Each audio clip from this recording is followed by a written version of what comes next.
Hey everybody, I'm Sin. Welcome to the Book Nook. Today we are going to be talking about a book called Light Years from Home by Mike Chen. There it is. How about I not cover up the name? There we go. I knew I'd get it sooner or later. So this is a book from my library book haul. That was a really good one. I finished it recently. Put this up on the screen. See, I can't touch it because the camera cuts off there. Anywho, Light Years from Home by Mike Chen. This book is about UFO abduction. Now, fun fact about me, I have read an inordinate amount of books about UFO abduction. Nonfiction.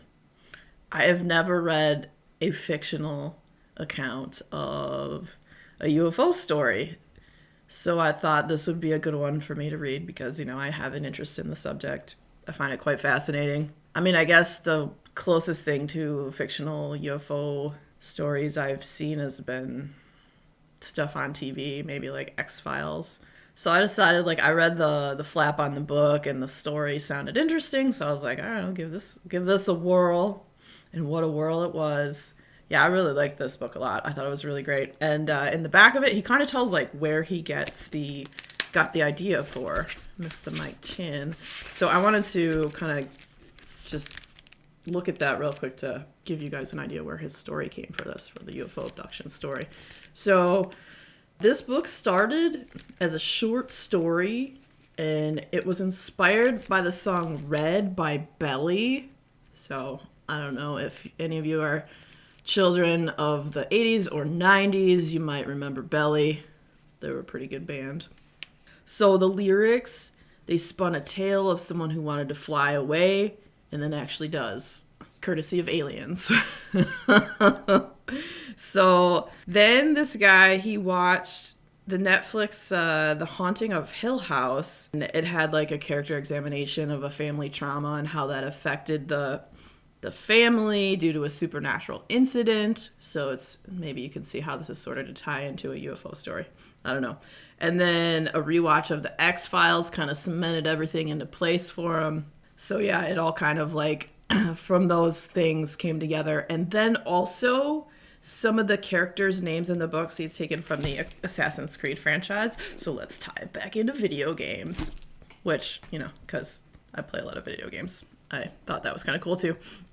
So anyway, the story of this is there's a family. There are 3 siblings. 2 of them are twins. Cass and Jacob are the twins. Evie is the younger sister, and then there's the mom and the dad. And they go on this trip to the woods where they usually go, and they decide to stay in a different spot this year. And so they go, and the dad wants to talk to Jacob because he's not doing so good in school, and so he kind of that whole son-father dynamic. So Jacob and his father, they decided to take a short walk away from the 2 daughters, and the mom stayed home. She didn't go on this trip with them. So they walk away. Cassie and Evie are sitting on the car, or Cass as she goes by, and Cass is smoking a cigarette, and they're waiting for them to come back. And then all of a sudden they see these flashing lights in the sky.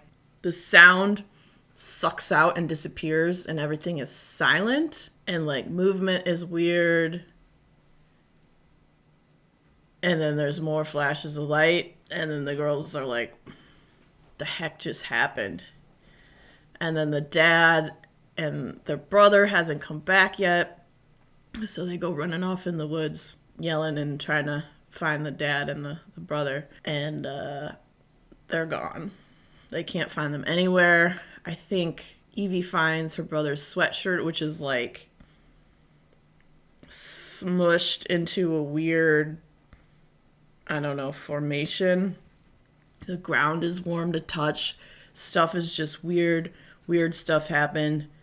And so they disappear. The dad and the brother are gone.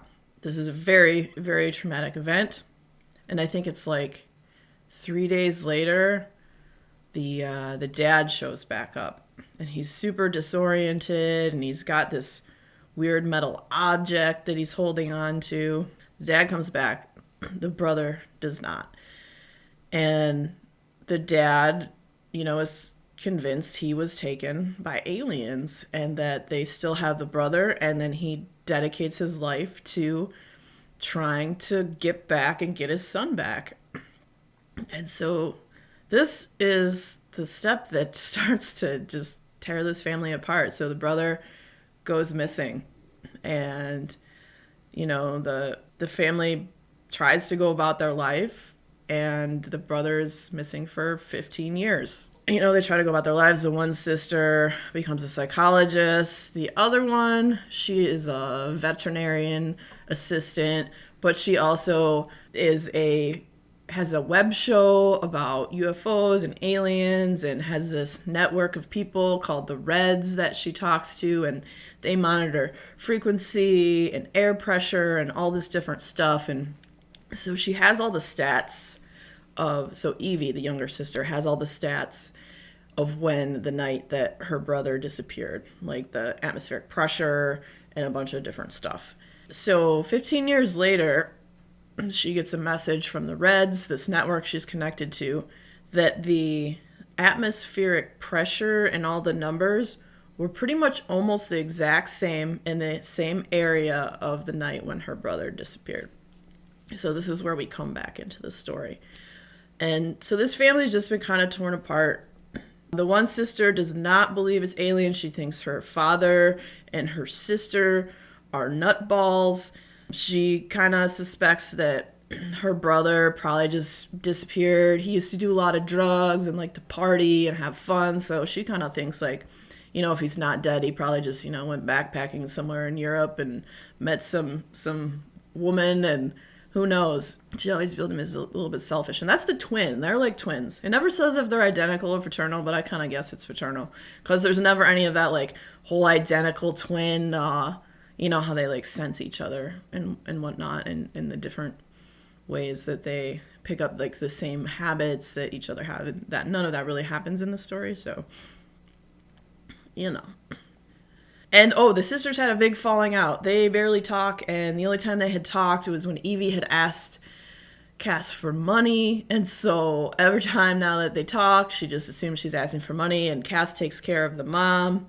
And yeah, so like when the dad came back, he was never quite the same. As I said, he was always, trying to find his son. So he'd be like tinkering with stuff in the garage and having all these weird experiments, and he had that weird metal object that he had with him when he reappeared. And so I don't know if the mom ever really believed it, or I think she just didn't know what. I would say it kind of ruined their family. It ruined their whole dynamic. It ruined their relationships with each other.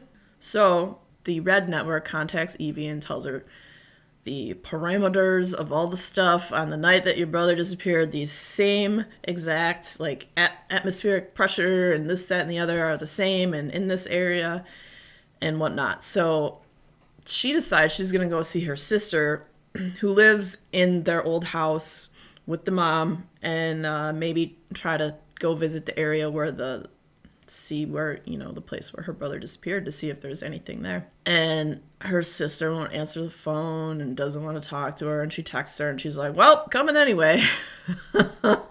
So she shows up there, and her sister's pissed off and doesn't really want to talk to her. Also, the mom isn't well. She's kind of sick. So she doesn't want her sister to see her like this and whatnot, and for some reason doesn't want to tell her. So Cass is not really into letting her stay at her house. So Evie comes, and they talk and kind of argue, and she's telling her about the atmospheric conditions and this, that, and the other. And she's like, oh my God, you're still crazy, and thinking that this is, aliens and whatnot. And then at some point, the brother returns and shows up, and shit gets wild. It gets freaking wild. Obviously all the questions, where were you for the last 15 years? And he says he was, off backpacking in Europe. And so the one sister's super pissed off. The other one is devastated because she spent her life dedicated to, looking for aliens and this and that. And it gets weird. So it kind of goes between, is he telling the truth or was he really in Europe? And then he's trying to, I feel like I'm going to just give away too much stuff if I keep talking. Let me think here. I'll give a couple more tidbits. I mean, turn back now or turn this off because it's going to be a little spoilery. Not a ton, but just enough to so I can wrap it up and not give away the ending of the story. Okay. So in the beginning of this, he literally is on a spaceship. He is part of this intergalactic army fighting to save other worlds and whatnot. So, he just shit hit the fan. He had to come back to Earth to get away from these bad guys that were chasing him, and the Earth is out of their radar, and our technology is garbage compared to all theirs, so he will be safe if he goes to Earth. So he comes back to Earth, and he has to send himself and this device, and he scrambles his brain so that he won't remember everything, so that if he does get captured, they can't pull the information out of him. And so basically he lies when he comes back and tells his sisters that he was backpacking. He really was in outer space, or so we think. And so he needs to find this thing, and then he discovers that his sister Evie is in this network with the Reds and has all this information about all this stuff that has to do with aliens. And so he's like, okay, maybe I should tell her because she can help me get back to get the device that I needed. Because when he traveled, he couldn't take the device with him, but he had to send it without him because they didn't have enough power to ship out his body and this device that he needs to get back and get in communication with his fleet. So once him and Evie have been kicked out of the sister's house because the sister doesn't want him to see the mom, they're at a motel, and he tells her, no, this is actually what happened. I was abducted. I've been in this, intergalactic army of sorts. And he tells her he needs to find this device. And he tells her everything that happened and where he's been for the last 15 years and this, that, and the other. And so that happens. So you have the one sister who was pissed off because she's just convinced that this is where he was. And then he's selfish and she hates him. And so I guess it goes back into how do they heal their relationship? And then she ends up thinking, oh, he's schizophrenic. Cass, the other sister, not the one who believes in aliens, she is he's schizophrenic and having illusions of grandeur. And you start to think, well, maybe he is. Maybe it is all just these memories that he thinks have happened and have not actually happened. So then you start to think, you're oh, maybe it is. Was he really abducted, or is this just all he's got schizophrenia and he has all these memories in his head that aren't actually memories? And does the family how do they heal? How do they heal from what happened? So do they heal their relationships? Is he actually schizophrenic? Does he make it back to his Starfleet? It's a very exciting story, and it was really great, and it was a lot of fun to read. Highly recommend it. Light Years from Home by Mike Chen. And if you've ever read any nonfiction about UFOs and abduction, there were a lot of correlations in it. And then, obviously some stuff was very fantastical. But it was a great book. I gave it 4 stars, baby. This is an awesome read, though. It was super fantastic. It's a enjoyable story. Family dynamics were really good, and just, the disbelief, the belief, the anger. Oh man, it's a good one. It's sci-fi with family drama. It's somewhere between a very dramatic sci-fi, but not super sci-fi. It's drama with a little bit of sci-fi sprinkled in, and I think that's what I liked about it. It was really great. Anywho, thank you so much for joining me in the Book Nook today. Please like and subscribe, and come back and see me again. And then until next time, we'll see you later.